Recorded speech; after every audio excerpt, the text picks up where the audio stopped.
नमस्कार दोस्तों, स्वागत है आपका देश विदेश की ताजा खबरों की इस वीडियो में। दोस्तों, आज की मुख्य और ताजा खबरों के मुताबिक एसबीआई ग्राहकों को दे रहा है बड़ा कैशबैक ऑफर, जानिए कैसे उठाए इसका फायदा। साथ ही साथ दोस्तों, कोरोना वैक्सीन पर गुड न्यूज, फाइजर ने मांगी टीके की इमरजेंसी इस्तेमाल की मंजूरी। जी हाँ, तो इस खबर के बारे में भी आपको विस्तार से बताएंगे। साथ ही दोस्तों, जल्द शुरू हो सकता है राम मंदिर की नींव खोदने का काम। आज कार सेवकपुर में तय होगा बैठक का एजेंडा।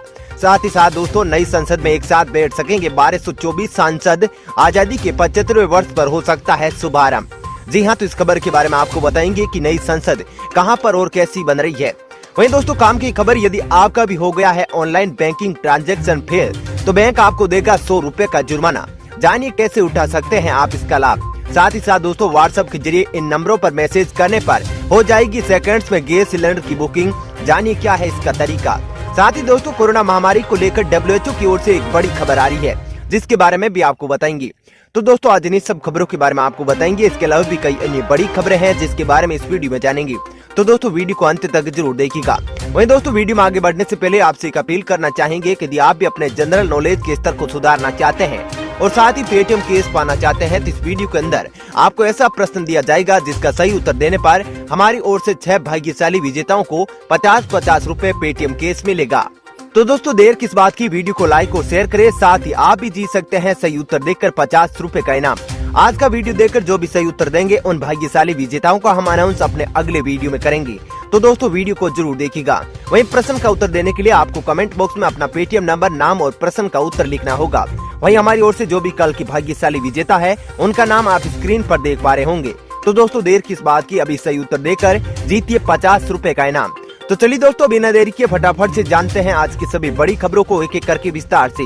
पहली खबर, एसबीआई ग्राहकों को दे रहा है बड़ा कैशबैक ऑफर, जानिए कैसे उठाए इसका फायदा। जी दोस्तों, देश का सबसे बड़ा बैंकों में शुमार एसबीआई समय समय पर अपने ग्राहकों को बड़े बड़े ऑफर्स देता रहता है। हर शख्स बिल पेमेंट पर किसी कैशबैक ऑफर की तलाश में रहता है। ऐसे में एसबीआई कार्ड का यह ऑफर आपके लिए बेहतर मौका साबित हो सकता है। एसबीआई कार्ड के जरिए पेमेंट करने पर 5% का कैशबैक मिल रहा है। हालांकि यह ऑफर महज पहले 3 बिल पेमेंट्स के लिए है। इसके अलावा इस ऑफर का फायदा जल्दी उठा ले, क्योंकि इस साल के अंत तक यानी 31 दिसंबर तक ही ये उपलब्ध रहेगा। यह ऑफर इसी महीने शुरू हुआ है। चलिए दोस्तों, जानते हैं अगली खबर। कोरोना वैक्सीन पर गुड न्यूज, फाइजर ने मांगी टीके की इमरजेंसी इस्तेमाल की मंजूरी। जी दोस्तों, रूस की राजधानी मॉस्को में कोरोना वायरस वैक्सीन की टीकाकरण कार्यक्रम की शुरुआत हो गई है। इसी बीच भारत के लिए भी कोविड-19 वैक्सीन को लेकर एक अच्छी खबर है। फार्मा कंपनी फाइजर की भारतीय इकाई ने अपने द्वारा विकसित कोरोना वैक्सीन के इमरजेंसी इस्तेमाल के लिए भारत की सरकार से औपचारिक मंजूरी मांगी है। फाइजर इंडिया ने टीके के औपचारिक मंजूरी के लिए भारतीय औषधि महानियंत्रक के सामने आवेदन किया है। फाइजर ने यह कदम कोविड-19 वैक्सीन को ब्रिटेन और बहरीन में आपातकालीन इस्तेमाल की मंजूरी मिलने के बाद उठाया है। आधिकारिक सूत्रों के मुताबिक फार्मा कंपनी फाइजर ने अपने आवेदन में देश में वैक्सीन के आयात और वितरण के संबंध में मंजूरी का अनुरोध किया है। चलिए दोस्तों, अब जानते हैं अगली खबर। जल्द शुरू हो सकता है राम मंदिर की नींव खोदने का काम। आज कार सेवकपुर में तय होगा बैठक का एजेंडा। जी हाँ दोस्तों, राम मंदिर निर्माण के लिए नींव खोदाई का काम अब शीघ्र शुरू होने की संभावना है। माना जा रहा है कि 1 सप्ताह के भीतर राम मंदिर की नींव खुदनी शुरू हो जाएगी। आगामी 7 व 8 दिसंबर को अयोध्या में राम मंदिर निर्माण समिति की एक अहम बैठक होने जा रही है। बैठक में शामिल होने के लिए समिति के अध्यक्ष नृपेंद्र सिंह रविवार को अयोध्या पहुँच रहे हैं। बैठक में राम मंदिर की नींव खोदाई की तिथि पर अंतिम मुहर लग सकती है। नरपेंद्र मिश्र के द्वारा बैठक में तकनीकी विशेषज्ञों की टीम व ट्रस्टी कई बिंदुओं पर चर्चा करेंगे। राम मंदिर निर्माण दिसंबर माह में शुरू हो, इसके लिए राम मंदिर निर्माण समिति की एक अहम बैठक 7 व 8 दिसंबर को सर्किट हाउस व राम मंदिर परिसर में होने जा रही है। इस बैठक की अध्यक्षता मंदिर निर्माण समिति के चेयरमैन नरपेंद्र मिश्र करेंगे। चलिए दोस्तों, जानते हैं अगली खबर। नई संसद में एक साथ बैठ सकेंगे 1224 सांसद। आजादी के 75वें वर्ष हो सकता है शुभारंभ। दोस्तों, प्रधानमंत्री नरेंद्र मोदी दिसंबर को नए संसद भवन की आधारशिला रखेंगी। लोकसभा स्पीकर ओम बिरला ने शनिवार को इस बात की पुष्टि की है। ओम बिरला ने कहा कि 10 दिसंबर को पीएम भूमि पूजन करेंगे, जिसके बाद नए संसद भवन की आधारशिला रखी जाएगी। इसके बाद 11 दिसंबर से नए संसद भवन का निर्माण कार्य शुरू हो जाएगा। नई डिजाइन त्रिकोणीय परिसर के लिए होगी, जिससे 3 रंगों की किरणें आसमान में छाई लगेगी। नए संसद भवन के निर्माण का कार्य 2022 के अक्टूबर तक पूरा होने की उम्मीद है। नए संसद भवन का निर्माण करीब 60,000 स्क्वायर मीटर में किया जाएगा। नई बिल्डिंग में संयुक्त शासन चलने पर भी 1224 सांसदों की बैठक की व्यवस्था होगी। स्पीकर ओम बिरला ने बताया कि नई बिल्डिंग में भूकंप रोधी होगी। इसके निर्माण में 2000 लोग प्रत्यक्ष रूप से और 9000 लोग अप्रत्यक्ष रूप से जुड़े होंगे। उन्होंने बताया कि नई बिल्डिंग में लोकसभा सदस्यों के लिए 888 सीट बैठने की क्षमता होगी, जबकि ऊपरी सदन राज्यसभा में बैठने की क्षमता 326 सीटों की होगी। चलिए दोस्तों, अब जानते हैं अगली खबर। कोरोना वैक्सीन के लिए बच्चों को करना होगा लंबा इंतजार, दुनिया भर में अभी तक नहीं हो पाया है ट्रायल। जी दोस्तों, विश्व भर की अधिकांश जनसंख्या पिछले 10 दिनों से अधिक समय से कोरोना वायरस के चलते परेशानी झेल रही है। ऐसे में कोरोना को तैयार हो रही वैक्सीन ने दुनिया भर के लोगों के लिए नई उम्मीद जगाई है, लेकिन इस वैक्सीन का फायदा दुनिया भर के बच्चों को नहीं होने जा रहा है। विश्व प्रसिद्ध इम्यूनोलॉजिस्ट व अमेरिका के अटलांटा स्थित एमोरी वैक्सीन सेंटर के निदेशक डॉक्टर रफी अहमद ने कहा कि अभी तक जिन भी कंपनियों ने कोरोना का टीका तैयार कर लिया है और इसके करीब है, उनमें से किसी ने भी बच्चों में इसका ट्रायल नहीं किया है।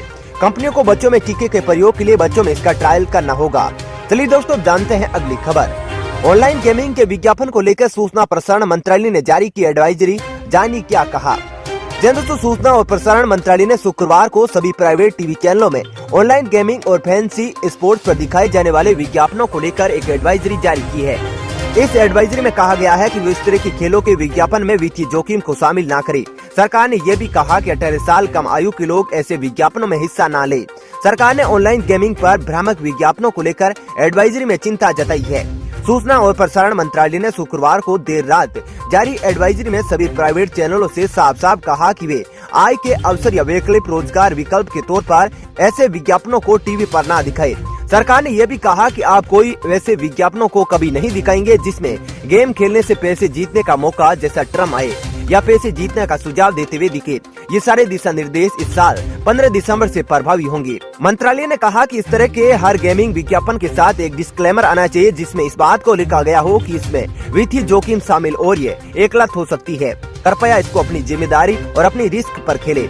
मंत्रालय ने आगे कहा कि इस तरह की डिस्क्लेमर में विज्ञापन में 20% से कम जगह नहीं होनी चाहिए।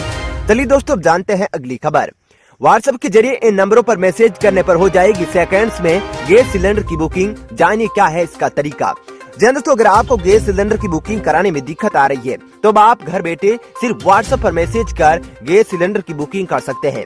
भारत की सबसे बड़ी पेट्रोलियम कंपनियों में से भारत गैस, इंडियन गैस और एचपी गैस भी ग्राहकों को व्हाट्सएप से सिलेंडर बुक करने की सर्विस दे रही है। आइए आपको बताते हैं कि कैसे आप सेकंड्स में व्हाट्सएप के जरिए गैस बुकिंग करा सकते हैं। आपको बता दें कि भारत गैस की बुकिंग के लिए आपको मोबाइल में 1800224344 नंबर सेव करना पड़ेगा। इसके अलावा इंडियन गैस की ग्राहक 7588888824 नंबर पर बुकिंग कर सकते हैं। वहीं एचपी के ग्राहक इस नंबर यानी कि 92222011122 को अपने मोबाइल में सेव करें। आपको बता दें कि व्हाट्सएप से सिलेंडर बुक करने की सुविधा सिर्फ उसी नंबर पर मिलेगी जो आपका एजेंसी में रजिस्टर्ड है। बिना रजिस्टर्ड करे आप गैस सिलेंडर की बुकिंग नहीं करा सकते हैं। चलिए दोस्तों, जानते हैं अगली खबर। कोरोना महामारी को लेकर WHO का बड़ा खुशखबरी, कहा अब लोग देख सकते हैं महामारी के खत्म होने की राह। दोस्तों, विश्व स्वास्थ्य संगठन प्रमुख ने कहा कि कोरोना वायरस के सफल परीक्षणों को देखते हुए अब हम इस महामारी के जल्द खत्म होने के सपने देखना शुरू कर सकते हैं। इसके साथ ही उन्होंने शक्तिशाली और अमीर देशों से अपील की है कि टीकाकरण के दौरान सभी ये सुनिश्चित करें कि उनके देश की गरीब और हाशिए पर खड़े लोगों को इसका लाभ आसानी से मिले।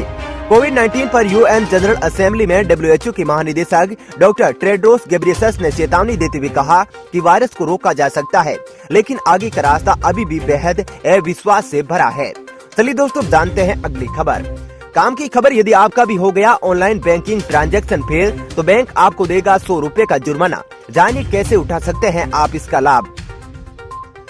दोस्तों, अकाउंट से पैसे कटने के कुछ समय बाद कस्टमर का पैसा वापस खाते में आ जाता है, पर कई बार ऐसा भी होता है जब आपका पैसा आने में कुछ समय लग जाता है। कई बार तो ऐसा भी देखने में आता है कि ग्राहक को अपने पैसों के लिए शिकायत दर्ज करानी पड़ती है। अगर आपके साथ भी ऐसा ही हुआ है या फिर आपको बैंक के इस नियम के बारे में नहीं पता तो बता दे कि शिकायत दर्ज करने की 7 दिन के अंदर पैसा रिटर्न नहीं आने पर बैंक आपको 100 रुपए जुर्माना के हिसाब से हर्जाना रोजाना देता है।